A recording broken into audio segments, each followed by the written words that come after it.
Tuan Singosari kini telah melapangkan jalan Jaya Katuang untuk menjadi raja di Kediri, sebuah tahta yang telah sangat lama ia impikan. Kertanegara sebagai pewaris Singosari yang dianggapnya merenggut tahta yang seharusnya menjadi bagiannya itu, kini telah dihijrahkan ke Swarga Loka dengan paksa. Pada tahun 1222 Masehi, leluhur Jaya Katuang, Prabu Sri Kertajaya atau Dandang Gendis, telah digulingkan singgasananya oleh Ken Arok. Demikian awal mula timbul benih dendam dari penguasa Kediri. Leluhur Singosari telah dianggap memutus garis warisan tahta leluhurnya.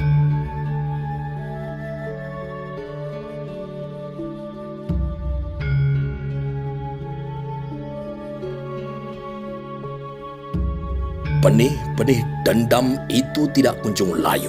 Namun Singosari tidak menginginkan lagi adanya saling mendendam. Oleh sebab itu, diangkatlah Jaya Katuang menjadi Batara Prabu di Gelang-Gelang sebagai Raja Bawahan Singosari beberapa lama. Untuk kemudian Kertanegara mengawinkan salah satu putrinya dengan anak Jaya Katuang yang bernama Ardaraja. Namun upaya itu tidak juga meluluhkan dendam yang berkepanjangan itu. Pengaruh orang-orang di kanan kirinya ditambah lagi hasutan dari Adipati Sumenep yang sakit hati telah menyulut bara api di dalam dada Jaya Katuang. Negeri cantik yang bernama Singosari kini telah punah, meninggalkan 1000 tanda tanya, banjir darah dan derai tangis, serta tertundanya harapan besar untuk menyatukan sebuah kekuatan seluas Nusantara yang pernah dirintis oleh raja terakhirnya. Kini sebuah kerajaan tengah dibangun, ratusan ahli bangunan dan pengairan dikerahkan. 1000 jenis tanaman bunga kini tumbuh di sudut-sudut kota. Jaya Katuang seakan-akan ingin memindahkan surga dewata ke istananya. Benteng kokoh setinggi 5 kali gagang tombak dari batu bata kini mengelilingi istana itu. Sebuah sungai besar kini mengalir di barat istana. Sungai Brantas. Sungai yang berhulu di lereng Gunung Penanggungan itu sangat lebar dan dalam dengan arus yang sangat tenang. Sungai Brantas mempunyai banyak anak sungai yang mengalir hingga ke berbagai pelosok pedalaman sehingga menjadi jalur yang sangat disukai para pedagang dari Cina, tanah Hindustan, Gujarat, Parsi maupun Arab untuk menjumpai para pelanggannya, bahkan yang akan ditawarkan kepada keluarga istana di Jawa. Perdagangan itu telah berjalan sejak masa kejayaan Kerajaan Mataram kuno pada abad ke-8. Cabang Sungai Brantas sebelah kanan adalah Sungai Porong yang mengalir ke tenggara dan bermuara di daerah Bangil. Sedangkan yang di sebelah kiri adalah Kalimas yang mengalir ke timur laut menuju muara yang bernama Ujung Galuh, pelabuhan yang sangat ramai, berhadapan langsung dengan Pulau Madura. Sungai Brantas membujur ke utara dan selatan membelah wilayah kerajaan baru. Di sebelah timur istana merupakan dataran rendah, sedangkan di sebelah baratnya berdataran tinggi namun tanahnya kurang subur. Di sebelah baratnya lagi adalah Bukit Klotok dan Masku Mampang. Pada bagian sungai yang terdalam di tepi timur, Jaya Katuang membangun sebuah pelabuhan yang bernama Jung Biru. Pelabuhan itu kini sangat ramai. Jung Biru merupakan pusat persinggahan para pedagang dari dalam dan luar kerajaan. Oleh Jaya Katuang, Jung Biru juga dijadikan menjadi pangkalan angkatan laut yang besar dan kuat. Puluhan kapal perang kini bersandar di tepi sungai untuk melindungi negeri yang baru dibangunnya itu jika sewaktu-waktu diperlukan. Para kawulo kini dinaikkan derajatnya dan para tamtomo dinaikkan pangkatnya sebagai ganjaran keberhasilan mereka dalam menghancurkan Singosari. Busana Patih dan Arya kini telah berganti tidak lagi seperti semula. Kini busana mereka sama dengan pejabat di pusat pemerintahan karena kerajaan ini tidak lagi sebagai kerajaan bawahan, karena tidak lagi sebagai kepanjangan tangan dari kota raja dan telah menjadi sebuah kerajaan sebagai pusat dari segala-galanya, Kerajaan Kediri. Malam itu, Istana Kediri bersaing menerangi alam dengan jutaan kunang-kunang di tengah ladang. seluruh pelosok ibu kota terang benderang disiram oleh ribuan pelita. Sinarnya meredam kilau rembulan yang memantul dari permukaan air sungai besar di tepinya. Di bangsal Witono, di tengah balai Manguntur yang ada di atas Siti Hinggil, duduklah seorang laki-laki yang berbusana raja. Mahkotanya berlapis emas menjadi tatakan bagi barisan batu permata hasil karya Linus Galuh terbaik di Kediri. Di sebelah kirinya duduk perempuan cantik setengah baya, Naraya Turuk Bali, sang prameswari dengan 10 orang dayang-dayangnya yang tiada kalah cantiknya dengan tebaran bintang yang tidak pernah berhenti berkedip di langit Kediri. Sang raja kini tengah duduk tegak menikmati pagelaran tari Rahwana Hasta. Prabu Srijaya Katuang, beberapa patih dan pejabat istana lainnya duduk bersila di hadapan kanan dan kirinya. Mereka tenang dan bisu tidak bergerak. Mata Jaya Katuang kini menatap lurus ke depan. Ia menikmati dengan cermat setiap gerakan penari dalam mengikuti alunan gending istana yang kadang gemulai dan kadang juga tangkas. Gerakannya membius mata dan telinga oleh tembang-tembang yang riang. Bibir sang raja itu tersenyum puas. Ada sesuatu dalam benaknya yang telah membuatnya harus tersenyum, namun hanya dialah yang tahu. Tepat pada saat tarian itu usai, Mahamantri Sagara Winotan kemudian menghadap pada rajanya. Mohon ampun Gusti, telah datang seorang utusan dari Kadipaten Sumenep. Siapa dia? Wirondaya, putra Adipati Arya Wiraraja. Untuk apa dia datang kemari? Ia mendapat perintah untuk menyampaikan pesan dari Kanjeng Romonya di Sumenep. Raut wajah Kediri itu sumringah seketika. Biarkan dia masuk. Tidak lama kemudian masuklah Wirondaya. Mohon ampun Gusti, kami datang di istana ini untuk melaksanakan perintah dari Kanjeng Romo Adipati Sumenep. Wirondaya kini melakukan sembahnya. Pesan apa yang kau bawa dari tanah seberang, Wirondaya? Salam sejahtera dari Kanjeng Romo untuk junjungan kami Gusti Prabu Jaya Katuang. Wirondaya kemudian menyerahkan gulungan lontar yang berbungkus kain batik teramat indah. Sang Raja Kediri itu menerimanya melalui tangan Segoro Winotan.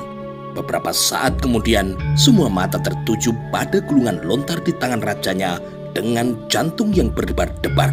Mereka menanti mendengarkan berita apakah yang ada di dalam surat itu. Berita apa lagi yang akan disampaikan oleh Adipati Sumenep pada malam hari itu. Hingga beberapa saat ruangan itu senyap, tidak ada suara orang yang bercakap. Mereka menanti dengan hati yang berdebar. Tidak lama kemudian Jaya Katuang mengembangkan senyum yang lebar seakan-akan ingin menunjukkan sebuah kemenangan. Baiklah, kutunggu kedatangannya. Akan kuperlakukan sisa-sisa keluarga Kertanegara sama dengan aku memperlakukan keluargaku. Legalah kini dada para petinggi istana. Walaupun sangat singkat jawaban surat itu keluar dari mulut Jaya Katuang, namun maknanya sudah dapat mereka tangkap. Keluarga atau paling tidak saudara dari Kertanegara bermaksud sowan dan mengabdi pada Kediri, dan sang raja mereka berkenan untuk menerimanya. Angilo, Jaya Katuang kemudian memanggil salah satu mantrinya. Hamba Gusti, siapkan segala sesuatunya dan jemput Wijaya nanti di pelabuhan Jumbiru. Baik Gusti, hamba segera melaksanakan segala persiapan untuk menjemputnya. Kedua telapak tangan jangkung Angilo itu kemudian menangkupkan sembahnya. Dan kau Wirondaya, sampaikan salam hormatku bagi Kanjeng Ramamu di Sumenep. Wirondaya kini menghancurkan sembah. Ia kemudian meninggalkan bangsal singgasana tahta sang raja. Jaya Katuang masih menatap punggung Wirondaya ketika tiba-tiba teringat Gayatri, putri bungsu Kertanegara yang telah diculiknya. ada sedikit kecemasan dengan akan datangnya suami perempuan itu, Raden Wijaya. Walaupun sebenarnya ia telah tidak berdaya, Jaya Katuang kini memberikan perlindungan yang berlebihan kepada Gayatri dalam sebuah puri yang tersendiri yang jauh lebih indah bila dibandingkan dengan puri-puri lainnya di Keputren. Puri Keputren itu jaraknya cukup jauh dari Palimanguntur. Untuk menuju ke sana, para abdi dalam harus melalui lorong yang panjang berlantai batu pipih hitam dengan permukaan yang halus dan memanjang. Lorong itu diapit oleh tiang-tiang kayu jati yang berderet dengan jarak 10 langkah setiap tiangnya. Puri Keputren hanya diperuntukkan bagi putri-putri raja atau kerabat lain yang mempunyai kedekatan hubungan dengan sang raja, atau juga perempuan yang memang mempunyai derajat tertentu sehingga diperkenankan masuk atau tinggal di dalamnya. Pintu masuk Puri Keputren ditandai dengan gerbang yang beranak tangga 5 yang dijaga oleh 2 orang prajurit. Tidak sembarangan orang diizinkan masuk dalam Puri Keputren. Setelah melewati gerbang, ada pula sebuah jembatan batu yang membelah kolam ikan yang dipenuhi teratai di tengah-tengahnya. Suara gemericik air pancuran di tengah taman cukup keras sehingga terdengar dari kamar Gayatri dan ketiga dayangnya. Di seberangnya ada sepetak taman bunga yang memagari ruangan-ruangan di dalam Puri Keputren. Malam itu terlihat senyap ketika dayang Gayatri duduk dalam kesunyian dan dingin dalam sebuah puri kecil yang terpisah setengah dinding. Mereka tidak berani mengusik junjungannya yang tengah mencurahkan isi hati terpendamnya kepada Sang Hyang Widi. Sebuah lampu minyak kini menerangi dari tengah-tengah meja di samping rangkaian bunga melati yang tangkainya membuat bayangan bergoyang di dinding dari nyala api yang tertiup angin dengan lirih. Gayatri kini duduk di balik jendela dalam kesendirian. Kedua matanya terpejam dengan penuh menghadap Sang Maha Bijaksana. Perempuan itu kini terdiam bagaikan patung. Dengan sangat lembut, perempuan itu mengatur tarikan dan juga hembusan nafasnya nyaris tidak tertangkap mata. Bibirnya kini terkatup dengan rapat. Kedua belah telapak tangannya menangkuk di depan hidungnya. Hanya sekali-kali saja terlihat di lehernya, ia tengah menelan ludah di antara doa-doa panjangnya. Ingin dikalahkannya kehancuran batin yang sangat dalam dan juga musuh yang tengah membelenggunya. Di balik tembok kamar, butiran embun kini berkelap-kelip jatuh di pinggir jendela, memancarkan sinar keperakan, membiaskan cahaya sang rembulan. Walaupun telah berlangsung lama, keindahan itu tidak juga kunjung membasuh luka di batin Gayatri. Menjelang tengah malam, Gayatri telah mengakhiri doanya. Semoga pikiran-pikiran mulia, gagasan-gagasan yang menyelamatkan, datang dari semua arah. Semoga para dewata setiap hari menurunkan anugerah yang bermanfaat bagi kemajuan hidup kami.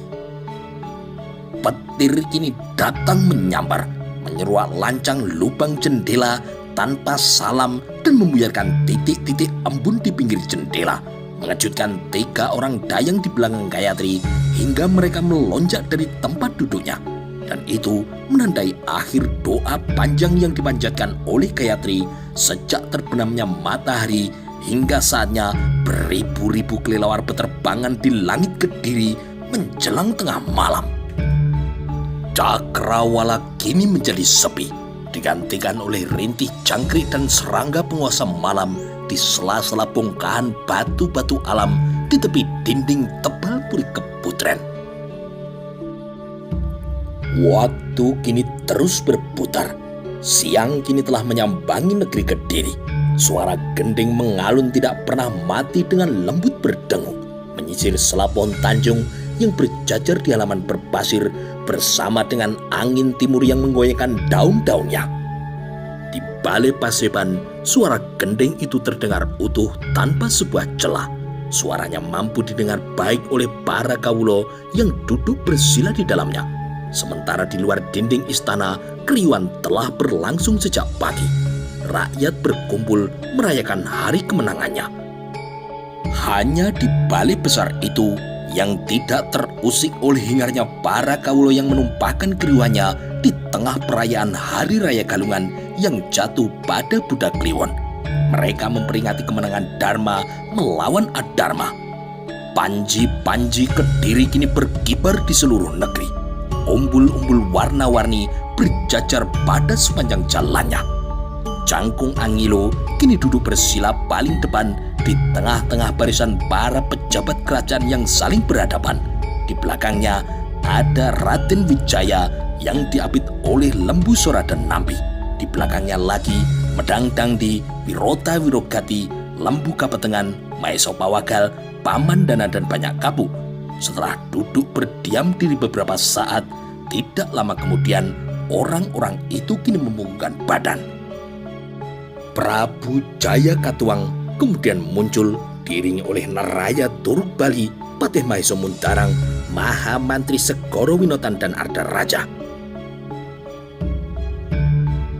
Mohon ampun Gusti, hamba telah menjemput Raden Wijaya di Jongbiru dan saat ini telah berada di hadapan Paduka. Demikian Jangkung Angilo membuka laporannya setelah Jaya Katuang duduk di kursi singgasananya. Raden Wijaya kemudian bersujud.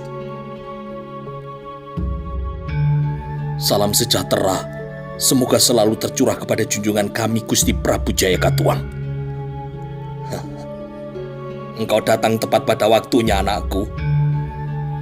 Hamba mohon ampun atas segala peristiwa yang telah terjadi di masa lampau. Hanya dengan ampunan Gusti Prabu, hamba masih diperkenankan untuk menikmati isi alam semesta ini.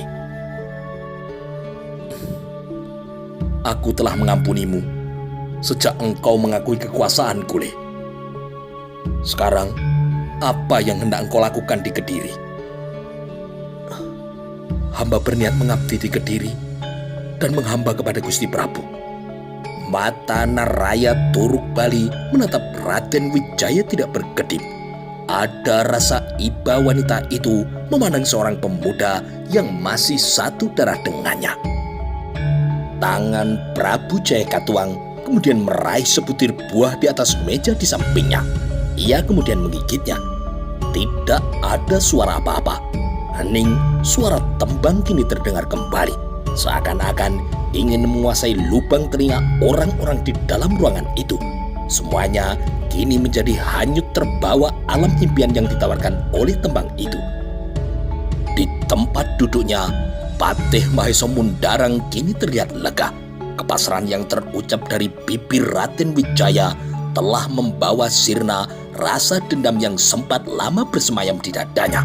Sementara itu, Arda Raja hanya menundukkan kepala, tidak sedikit pun berani menatap wajah ipar dan juga sahabatnya ketika di Singosari itu. Ada sikap yang mungkin kini telah disembunyikannya. Sekarang, orang-orang Singosari itu tidak ada apa-apanya lagi di mata Kediri. Kedatangannya bukan sebagai seorang pejabat kerajaan, melainkan hanya sisa-sisa rakyat Singosari yang selamat.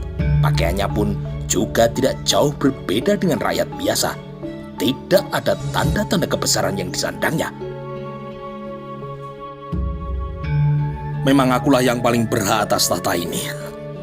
Suara Jaya Katuang kini menyeruak memecah keheningan. Hamba mohon perlindungan dan akan mengabdi kepada Gusti Prabu. Baik Wijaya, kuterima ketulusanmu ngabdi di Kediri. Beberapa hari lagi, engkau akan kupanggil menghadapku. Terima kasih Gusti. Hamba siap dipanggil kapan saja jika dibutuhkan tenaga dan pikiran hamba. Aku akan berikan engkau tempat tinggal sementara yang nyaman di istana ini. Terima kasih Gusti.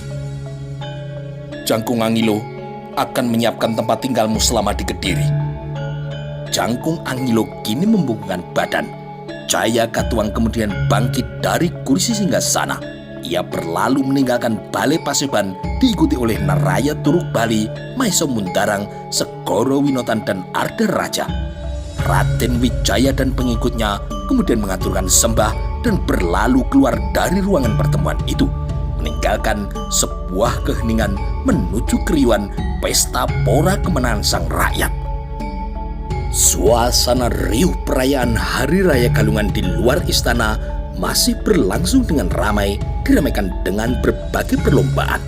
Atas titah sang raja, Raden Wijaya dan teman-temannya juga diminta ikut serta dalam lomba lari dan perang-perangan di tanah lapang yang penuh hiasan janur, umbul-umbul dan panji-panji Kediri. Titah itu disanggupi oleh Raden Wijaya. Tidak lama kemudian mereka telah ada di tengah lomba lari dan perang-perangan melawan orang Kediri. Raden Wijaya dan teman-temannya bermain dengan sangat baik dan tidak ada satupun perwira Kediri yang mampu mengalahkannya. Seorang gadis kini membelalakan mata seolah-olah tidak percaya ketika melihat orang-orang Singosari itu memasuki gelanggang. Gayatri, anak bungsu dari Kertanegara, bersama dengan dayang-dayangnya yaitu Madraka, Sodrakara dan Sri Kirana. Mereka ada di tengah-tengah ratusan penonton lainnya. Girang hatinya ingin melompat dan bersorak-sorai, namun kedua lengannya segera dicekal oleh dua dayang yang mengapitnya. Tahan Doro Putri, jangan menarik perhatian orang banyak. Hamba juga sebenarnya telah melihat mereka sejak tadi, kata Madraka. Mengapa tidak kau beritahu aku? Kita berada dalam pengawasan yang ketat oleh prajurit Kediri. Bersabarlah sedikit, potong Sri Kirana dengan setengah berbisik. Bagaimana mereka bisa sampai di sini? Hamba juga tidak tahu. Tapi kita lihat saja. Mudah-mudahan itu pertanda baik bagi kita semua. Gayatri kini tersenyum. Di gelanggang, Raden Wijaya dan pengikutnya benar-benar tidak terkalahkan dalam lomba perang-perangan. Sorak penonton kini menggelegar memenuhi langit dan membuat rasa tidak enak bagi para prajurit Kediri. Hingga akhirnya dengan cara yang halus, sisa-sisa laskar Singosari itu diminta mundur oleh pemimpin perayaan Galungan agar menikmati saja seluruh rangkaian acara dari pinggir gelanggang. Kebanggaan kemenangan orang-orang Singosari itu semakin lengkap ketika mata Lembu Sora menangkap seorang putri yang berbusana lain bila dibandingkan dengan perempuan lain di sekitarnya. Adik dari Arya Wiraraja itu begitu yakin ia adalah Gayatri. Dia di sana, Raden. Siapa, Paman? Dia Jengdia Gayatri. Raden Wijaya kini terkejut. Bagaimana kita bisa menemuinya? Bola matanya kini menyelidik, ingin membuktikan kebenaran ucapan dari Lembu Sora. Jangan sekarang, Raden. Bersabarlah sedikit, bisik Lembu Sora. Raden Wijaya tidak mengeluarkan suara. Raut wajahnya menyiratkan tidak setuju dengan nasihat dari Lembu Sora. Seperti ada sesuatu yang kini tengah mengganggu alam pikirannya. Betapa ingin ia bertemu dengan istrinya yang satu itu. Kita amati dulu situasi di istana ini. Kita baru saja datang dan belum tahu apa-apa, Raden. Raden Wijaya tidak membuka mulut menanggapi peringatan dari Lembu Sora. Namun setelah beberapa saat kemudian ia maklum dan kemudian mengangguk. Waktu kini terus berputar. Istana Kediri menjadi tempat yang nyaman bagi sekelompok orang pelarian dari Singosari itu. Pesan Arya Wiraraja dilaksanakan dengan sangat baik. Mereka menunjukkan sikap yang baik, bahkan menarik simpati semua rakyat negeri Kediri. Raden Wijaya kini dengan leluasa keluar masuk istana dan sebagian besar pejabat tinggi kerajaan telah dikenalnya dengan baik. Salah satunya adalah Pawong Sari. Memang benar, keadaan binatang-binatang di hutan sekitar Kediri ini sudah tidak menarik lagi. Pawong Sari mengeluh dengan nada yang berat. Kepala laki-laki itu tertunduk menekuni lantai tepat di depan sepasang kaki rajanya. Untuk sementara, Raden Wijaya tidak berani membuka mulut walaupun di benaknya terasa menyelinap seberkas cahaya yang diterima dari ucapan Pawong Sari. Beberapa pejabat yang lain kini mengangguk-angguk kecil. Benar, Gusti. Babi hutan Harimau dan rusa pun tinggal yang kecil-kecil yang tersisa. Apalagi hutannya sudah mulai gersang. Kebo Calut kini menambahkan. Lalu apa usul kalian? Tanya Jaya Katuang. Pawong Sari kini melakukan sembahnya. Sebaiknya kita harus mencari lagi lahan berburu yang masih perawan dan juga masih menantang, Gusti. Bagaimana menurut pendapatmu, Mundarang? Jaya Katuang kini meminta pendapat dari patinya. Mohon ampun, Gusti. Memang ada benarnya apa yang dikatakan oleh Kisana Pawong Sari dan Kebo Calut. Pada mongso tanaman menjalar dan Polowijo mulai tumbuh, hutan kita sudah sangat tidak nyaman untuk berburu dan beristirahat bagi Gusti. Udara mulai panas dan angin mulai berdebu. Hamba rasa tidak ada salahnya kita mencari tempat yang lain yang lebih baik. Sepercik peluang kini meletup di dada Raden Wijaya. Inilah saatnya laki-laki itu cepat menangkap kesempatan yang sudah tergelar di depan mata. Mohon ampun, Gusti. Hamba punya usulan. Katakan, Wijaya. Ada sebuah hutan yang menarik untuk dijadikan lahan berburu, Gusti. Namanya Hutan Tarik. Hutan itu berada di sebelah timur Laut Kediri. Hutan Tarik. Aku pernah mendengar nama itu. Raden Wijaya tersenyum tanpa berani menatap wajah dari Raja Kediri itu. Pernahkah kau pergi ke sana? Waktu kecil, hamba pernah beberapa kali melihat, dan tempatnya memang sangat cocok untuk lahan berburu dan sekaligus sebagai tempat istirahat bagi Gusti Prabu. Di sana masih banyak jenis binatang, dan ada pula sebuah sungai yang mengalir. Airnya sangat jernih. Kepala Jaya Katuang kini manggut-manggut. Jika Gusti Prabu berkenan, hamba akan pergi ke sana untuk menyiapkan segala keperluan berburu dan juga keperluan beristirahat bagi Gusti Prabu. Hanya saja, barangkali perlu waktu untuk menenahinya, mengingat hutan itu masih cukup lebat. Jaya Katuang kini tersenyum mendengarnya. Jika kau yakin hutan itu memang tempat yang terbaik untuk menyalurkan kesenanganku, maka aku perintahkan kau pergi ke sana, Wijaya. Siapkan menjadi tempat yang tepat untukku. Patih Maheso Mundarang kini terkejut mendengar gustinya menyetujui usulan dari Raden Wijaya begitu saja tanpa meminta pendapatnya. Patih itu tidak percaya begitu saja dengan usulan dari Raden Wijaya. Tiba-tiba kini muncul rasa curiga pada Maheso Mundarang yang masih menimbang kesetiaan dan juga ketulusan dari Raden Wijaya dan teman-temannya.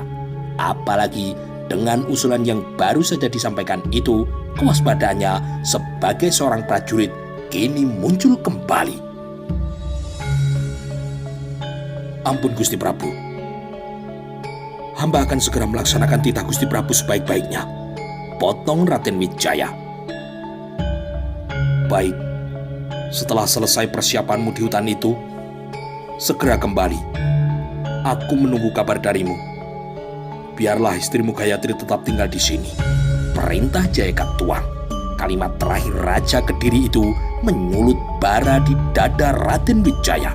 Larangan membawa istrinya telah membuatnya hampir saja melompat dan menerkam Jaya Katuang. Namun gejolak amarah itu diredam sekuat mungkin. Dia tidak ingin segala rencana yang telah disusun bersama dengan Arya Wiraraja pupus begitu saja di tengah jalan. Gayatri yang ditawan Kediri itu memang sangat disayang oleh Jaya Katuang. Dipenuhi segala kebutuhannya, ditempatkan di Puri Keputren dalam ruangan yang paling indah. Sebenarnya Naraya Turuk Bali sebagai permaisuri tidak setuju dengan keputusan dari suaminya itu. Wanita itu sangat hafal sekali perilaku suaminya. Namun tidak mungkin ia menentang keputusan sang raja. Bahkan Jaya Katuang belum mengizinkan istrinya bertemu dengan Gayatri dan Raden Wijaya. Meskipun telah cukup lama tinggal di Istana Kediri, namun tidak mudah bagi Raden Wijaya untuk bisa bertemu atau bahkan sekedar melihat istrinya. Jaya Katuang telah mengatur segalanya dengan sangat cermat agar Raden Wijaya tidak mungkin bertemu dengan Gayatri. Betapapun besarnya rasa rindu itu, namun tetap dipendam sedalam-dalam mungkin karena pengawasan terhadapnya dan juga para teman-temannya oleh Telik Sandi Kediri tidak pernah terlewat sekejap pun. Orang-orang Singosari itu sangat mampu membedakan mana Telik Sandi dan mana yang bukan, sehingga mereka tidak ingin melakukan tindakan yang gegabah. Jaya Katuang sengaja menempatkan Raden Wijaya dan teman-temannya pada sebuah puri yang tersembunyi walaupun masih dalam lingkungan istana dan selalu diawasi ketat oleh para prajurit dari Kediri. Raden Wijaya bahkan tidak sempat membayangkan bagaimana nasib istrinya selama dalam masa tawanan itu, dan memang sengaja tidak pernah menanyakan hal itu kepada siapapun di Kediri agar tidak menimbulkan kecurigaan. Setelah mendengar keputusan dari rajanya itu, Patih Mahesa Mundarang tidak putus asa. Kedua telapak tangannya menangkuk di depan dada dan kini mulai membuka mulutnya. Namun belum sempat mulut itu bersuara, tiba-tiba saja dipotong oleh Raden Wijaya. "Satu lagi, Gusti." "Apa itu, Wijaya?" "Mudah-mudahan Tarik nanti dapat menjadi benteng pertahanan Kediri jika ada serangan musuh dari utara melalui Sungai Brantas." Raja Kediri itu kini tersenyum. "Bagus, lakukan secepatnya persiapan itu." Perintah pungkasan Jaya Katuang itu dibalas Raden Wijaya dengan melakukan sembah. Di dalam sujudnya tidak terlihat Jaya Katuang bahwa kedua alis menantu Kertanegara itu hampir bertemu di tengah-tengah di antara kedua matanya karena tidak boleh membawa istrinya. Bahkan istrinya kini harus tetap tinggal di istana Kediri. Namun sekali lagi diingatnya pesan dari Adipati Sumenep. Jika Raden kehilangan kesabaran, maka Raden akan kehilangan kesempatan. Keesokan harinya, setelah segala sesuatunya selesai dipersiapkan, Raden Wijaya dan para pengiringnya kini berangkat menuju hutan Tarik. Mereka membawa 10 ekor kuda dan 5 buah kereta yang penuh dengan barang-barang dan peralatan yang akan dibutuhkan selama di tempat tujuan nanti. Tarik, hutan rimba yang belum berbentuk, belum pernah tersentuh oleh tangan manusia sebelumnya, sehingga rombongan Raden Wijaya harus membawa peralatan yang selengkap mungkin.